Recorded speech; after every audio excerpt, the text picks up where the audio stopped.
Bueno, seguimos conversando a las 7:30 minutos con Rafael Dochao Moreno, diplomático, jefe de la misión de la delegación de la Unión Europea en Venezuela. Estoy seguro, embajador, que los medios y los comunicadores, al escucharlo en la parte anterior, ya tienen cómo armar, como decimos en el periodismo, una muy buena nota de prensa sobre la base de lo que usted ha explicado.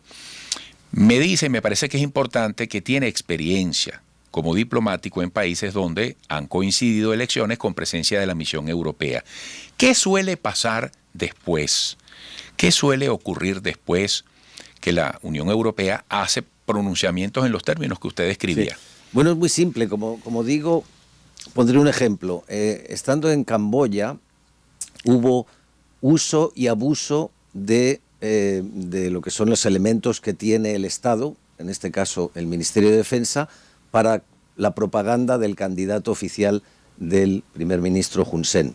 De hecho, por ejemplo, cada vez que había en zonas rurales que hacer un mitin de campaña, eran en camiones militares donde se trasladaban todos los elementos para las pancartas, para organizar el estrado donde se hacía la reunión, el mitin, etc. Y eso obviamente fue fuertemente criticado y porque no se debe utilizar. Está claro que en cualquier elección, en cualquier país del mundo, las autoridades tienen que mostrar neutralidad. Tienen que llamar al voto, pero no pueden hacer campaña directamente por un partido, excepto, digamos, los que están, digamos, directamente ligados con la campaña electoral o los candidatos. Y eso, obviamente, se señaló como muchas otras deficiencias y, evidentemente, después, si un país, en este caso Camboya, quiere hacer unas elecciones que sean más limpias, que sean más transparentes, que sean más neutras para todo el mundo igual, pues ese tipo de cosas se evitaron. Es decir, que lo que para nosotros es fundamental es mostrar de una forma puramente profesional, técnica, cuáles son las deficiencias, las fallas que hay en el sistema electoral. Y eso es lo que esperamos que nuestros expertos hagan. Yo no soy un experto electoral, pero tenemos, como decía, más de un centenar de expertos que ya están desplegados por todo el país y que están ya viendo continuamente desde hace ya un par de semanas a las autoridades locales, a la oposición, a las ONGs, a la Iglesia, al Ejército, a quien haga falta, precisamente para hacerse esa idea, porque lo que van a hacer es una cosa muy simple: una foto aérea, una foto de lo que está pasando. Y cuando alguien hace una foto y te la muestra, no puedes decirle, oye, es que eso no es cierto, es falso. Lo que está en la foto está en la foto. Es decir, que cuando llegue el informe final, ese segundo informe, después de las elecciones, ahí pueden venir observaciones que ya en este momento, previo al proceso, la misión esté encontrando. Sí, sí, por supuesto. Porque ya la misión empezó su trabajo. Sí. Ahora, cuando la misión dice acepto ir como observador, ahí hay un mensaje. Está diciendo que encuentra un mínimo de garantías para ir adelante. Sí, por supuesto. Y garantías son, por ejemplo, el que el CNE actualmente tiene no solamente miembros del gobierno o cercanos al gobierno, sino también de la oposición. Gente, además, con el presidente Calzadilla hemos estado en varias ocasiones y hemos mostrado nuestro acuerdo que efectivamente haya esos elementos, esos miembros del CNE, que son, digamos, gente que tiene una visión distinta a la que tiene el gobierno y por tanto son independientes y por tanto van a hacer esa labor. Otro elemento muy importante que animó al alto representante Borrell a decidir finalmente mandar la misión es la participación de la oposición. Es decir, en todos y cada uno de los estados de este país, en Caracas, vemos que que están ya haciendo campaña electoral partidos que no son del gobierno. Evidentemente, hemos visto en la elección reciente en Nicaragua, donde la mayoría, si no decir casi todos los contendientes potenciales o estaban en el exilio o estaban en prisión o estaban que no podían presentarse, y entonces hemos visto donde hay una competitividad, donde están todos los partidos políticos, la izquierda, la derecha, el centro, los liberales, etcétera, es donde realmente el pueblo tiene capacidad para elegir. Embajador, un gusto tenerle por acá. Espero que sea la primera de infinitas visitas, que su estancia en Venezuela sea muy productiva. Gracias en nombre de Venezuela por estar aquí entre nosotros y estamos a la orden. Muchísimas gracias. Yo, como decía, estoy como pez en el agua en la radio y además en este sitio que está Se nota. todo decorado de azul. Es como estar realmente en esa inmersión en el océano. Muchísimas gracias. Esto es estar en el Caribe. Qué bueno, qué bueno. Rafael Dochao Moreno, qué facilidad para comunicar. Gracias también a Luis Medel, querido colega y querido amigo de la Unión Europea. Rafael Dochao Moreno, diplomático, jefe de la misión de la delegación de la Unión Europea en Venezuela. Regresaremos, amigos. 7:16, seguimos esta grata conversación con Rafael Dochao Moreno, diplomático, jefe de la misión de la delegación de la Unión Europea en Venezuela. De verdad, embajador, no lo digo por un cumplido, pero se lo comenté incluso a Luis Medel, nuestro querido colega, también de la representación europea en Venezuela. Tiene mucha empatía, tiene mucho carisma, mucho acceso. Fíjese, quizás se ha conseguido, no sé hasta qué punto usted siente que en este momento va retomando a Venezuela, va encontrándose con Venezuela. ¿Qué podría destacar? Se dice que somos un país en este momento con muchos contrastes, ¿no? ¿Qué sensación va ganando? Bueno, he de empezar diciendo que estuve aquí hace 30 años, pero la Venezuela de entonces y la Venezuela de ahora solo se parecen en una cosa: los venezolanos y las venezolanas. Que si hay un pueblo simpático, agradable y que te acoge, es Venezuela y los venezolanos. Y por tanto es la primera cosa que realmente se encuentra uno cuando viene, es ese calor de la gente. Venezuela es un país enorme, porque cuando estuve la otra vez estuve en Canaima y estuve en la costa, en fin, hacia Maracay, el lago. Sí, estuve en muchos sitios. Ahora, como me ha pillado este proceso electoral y toda la misión de observación, que si quizá hablemos ahora, claro, pues me he movido muy poco. He estado prácticamente en Caracas y en La Guaira, en la costa. He de decir que a mí el Caribe me encanta. Tengo grandes lazos con el Caribe porque, por ejemplo, mi esposa y yo nos fuimos de viaje de novios a Cuba. Y entonces tengo desde siempre que he podido, he visitado la costa del Caribe de todos los países que componen esa costa de este mar maravilloso que es el Caribe. Pero si hay algo que no conocía y que realmente me ha acogido también es el Ávila. El Ávila es esa montaña que es como una especie, me recuerda un poco con las distancias a cuando estuve en Santiago de Embajador, porque tienes ahí toda la cordillera, eso está más lejano y es más alto, por supuesto, pero también a Ciudad del Cabo, donde está lo que llaman la Table Mountain, la montaña mesa. Y efectivamente el Ávila tiene ese concepto, es tan verde, es tan puro, y tiene además esa especie de mantel que son las nubes que lo cubren de vez en cuando, que precisamente es una belleza. Lo veo desde mi despacho y cada vez que he podido los fines de semana me he ido a la Cota 1000 o a subir el Ávila, y creo que además me he encontrado con muchísima gente muy simpática, mucha gente joven, familias subiéndolo, y aunque no he llegado hasta arriba del todo porque hay que estar en buena forma física, pero es un sitio que me encanta. Entonces tengo ese calor, digamos, de la compañía del Ávila siempre que puedo, y además te sirve para orientarte perfectamente en la ciudad.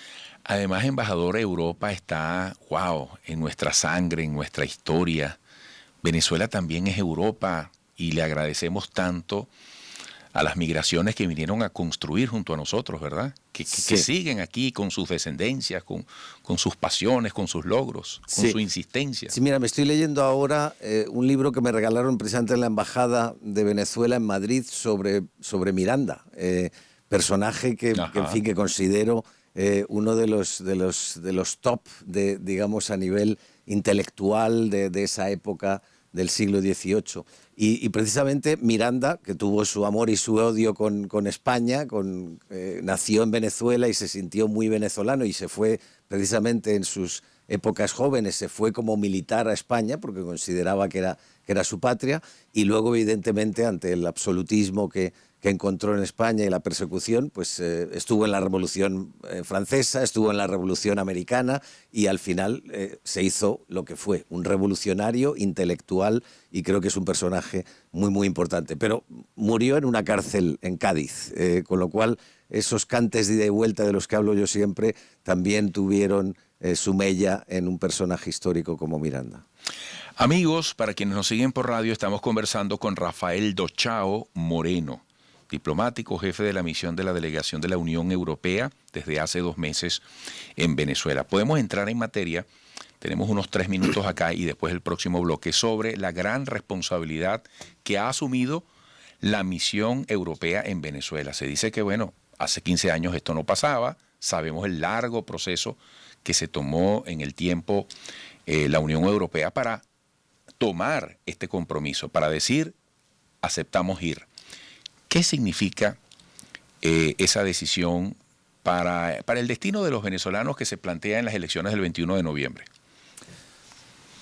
Mira, no es la primera vez que estoy como jefe de la delegación en un país donde hay una misión de observación electoral. Conozco bien, porque he estado, la última vez fue en Camboya, donde hubo una misión de observación electoral europea, también en Perú la había visto, y lo que he de decir lo primero es que las misiones de observación electoral de la Unión Europea son las mejores del mundo, sin lugar a dudas. ¿Por qué? Pues porque tenemos una experiencia de muchísimos años, porque en este caso, por ejemplo, aquí en Venezuela va a haber unos 120 o 130 observadores de altísimo nivel, gente profesionales que ha hecho observación electoral en muchos países del mundo, y por tanto ese concepto de profesionalidad es lo principal, porque en el fondo es una misión muy técnica. Una misión de observación electoral es observar todo lo que sucede en una elección. No solamente el día del voto, sino también todo el tema de la campaña política, el acceso a los medios de comunicación, el acceso a las listas electorales, la igualdad de trato a los partidos políticos, etcétera, etcétera, etcétera. Y para cada una de esas materias hay expertos europeos que ya están aquí y están observando. Y por tanto, siempre venimos a países donde se nos invita, y hemos venido aquí porque pensamos que efectivamente en el proceso político de apertura, de que participe la oposición en estas elecciones y que sienta la oposición y los partidos cercanos al gobierno que hay igualdad de tratos para todos, creo que eso es uno de los elementos fundamentales. Y ahí es donde vamos a estar garantizando que haya libertad, que haya una elección abierta, competitiva, y que gane el mejor, como siempre, o al que voten más los ciudadanos. ¿Qué nos puede decir, hasta donde lo permita su conocimiento sobre la materia, acerca del alcance de la metodología, hasta dónde podrán llegar, incluso a posteriori, cómo se da el pronunciamiento, el informe, las conclusiones? Sí, bueno, es muy simple. La misión, cada uno de los expertos que están en toda, excepto en una de las regiones, estamos en todo el país ya desplegados, y cada uno de esos grupos va a hacer su informe que va a alimentar al informe global. El informe global va a tener 2 etapas. Una se va a presentar 2 días después de la elección. El día 23, la que es la jefa de esta misión de observación electoral, una eurodiputada socialista portuguesa, Isabel Santos, va a presentar las primeras conclusiones. Va a ser, digamos, un informe preliminar.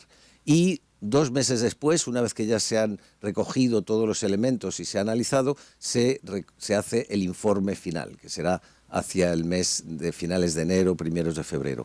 ¿Qué es lo más importante de la misión? No es decir, la misión, la elección ha estado bien, ha estado mal, ha estado regular, no. Lo que van a hacer es observar, y observar las deficiencias, y observar dónde se puede mejorar.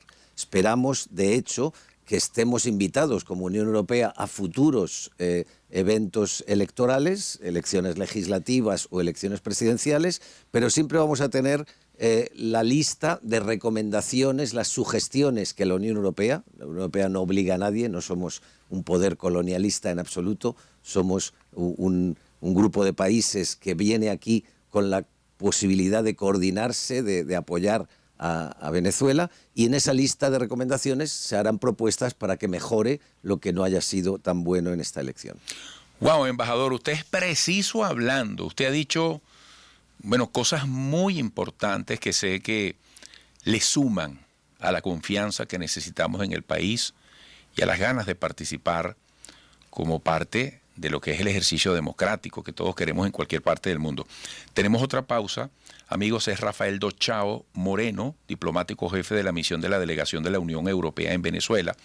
Yo quisiera que nos contara un poquito sobre la base de su experiencia, como lo ha dicho, en otros países donde ha estado en misión diplomática y se ha dado la presencia de la misión de la Unión Europea en procesos electorales.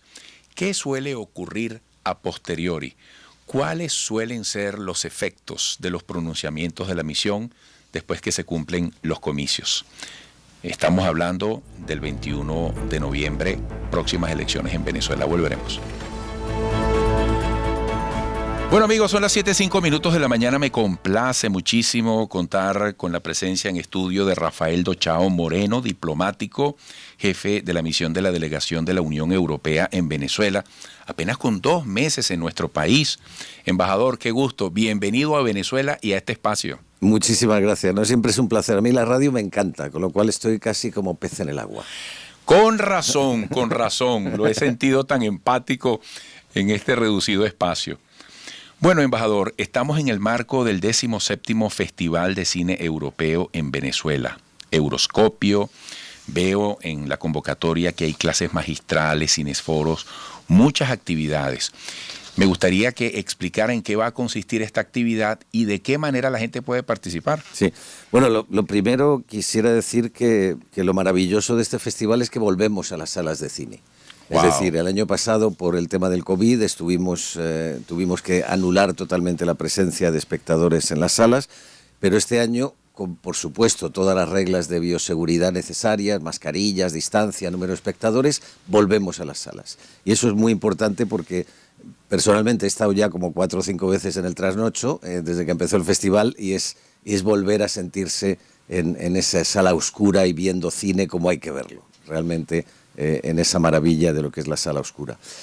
Por otro lado, tenemos también películas que van a estar en línea, lo que llamamos el festivalscope.com, www.festivalscope.com, que son 15 películas que se pueden ver en casa, aquellos que no quieran desplazarse a las salas de cine, y también permite ver una serie de películas muy interesantes. Y luego hay una serie de actividades que son cineforos, que son clases magistrales. Hoy tenemos, de hecho, la primera clase magistral que va a tener lugar esta tarde a las 3 de la tarde con una especialista, una profesional gallega que se llama Alexia Muñoz Ruiz, que lleva más de 15 años en este mundo del cine y que va a dar una clase magistral de cómo, digamos, se debe uno mover en ese mundillo que es el cine, en la venta del cine. Porque el cine, no olvidemos que es cultura, es arte, pero también es industria. Y por tanto hay que saber, los jóvenes cineastas venezolanos, cómo moverse en ese mundo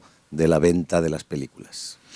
¿Qué debe hacer la gente que nos está viendo y escuchando para enterarse de los detalles de esto que usted está presentando y cuál es la manera de participar? La adquisición de entradas, conocimiento del cronograma en general. Sí, bueno, el festival, como todo el mundo sabe ya, se llama Euroscopio. Es el Festival de Cine Europeo y no hay más que ir a la página web de Euroscopio, www.euroscopio.com. Y ahí es donde están todos los detalles de la programación en sala, de la programación online, de cuáles son las clases magistrales, cómo apuntarse a las clases, etcétera, etcétera. También hay una carrera. Sí. Regresa a Venezuela la 4ª edición de la carrera, que tiene algunas particularidades, por ejemplo, con respecto a la cantidad de participantes previstos. Bueno, la carrera no tiene que ver nada, he de aclararlo, con el Festival de Cine. No es que a la gente que va al cine le obliguemos luego a correr, no, nada de eso.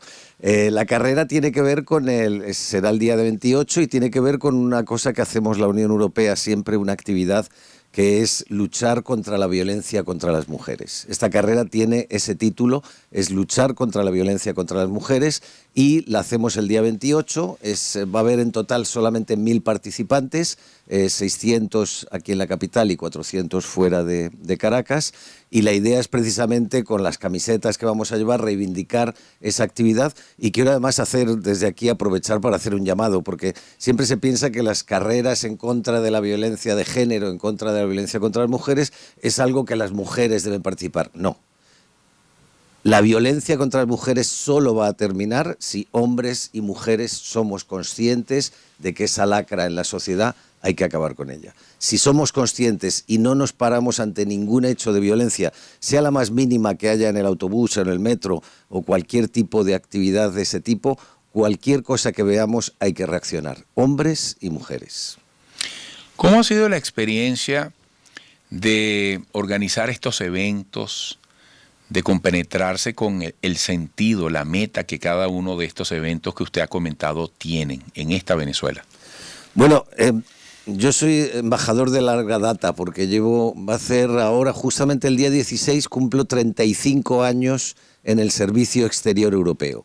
Y he estado de embajador ya en tiempos pasados, pero recientes, en Chile, por ejemplo. He estado en Camboya, pero también he estado como consejero en países como Perú o como Marruecos. Y estas actividades son cosas que la Unión Europea, son actividades y eventos que la Unión Europea organiza en todo el mundo. Es decir, en Venezuela también, porque pensamos que hay ciertos eventos que hay que darles un realce.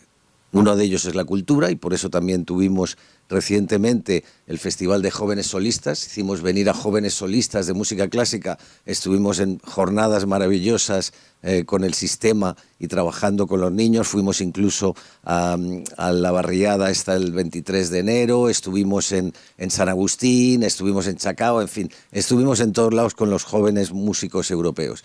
Todos estos eventos muestran la idea que tenemos, y es que conectar Europa con Venezuela a través de la cultura, a través de este tipo de eventos, es la forma ideal de hacer diplomacia en el siglo XXI. Por cierto, ya que nombra el sistema, para el sábado está previsto que Venezuela intente lograr un récord Guinness con la participación de más de 12.000 músicos, ¿no?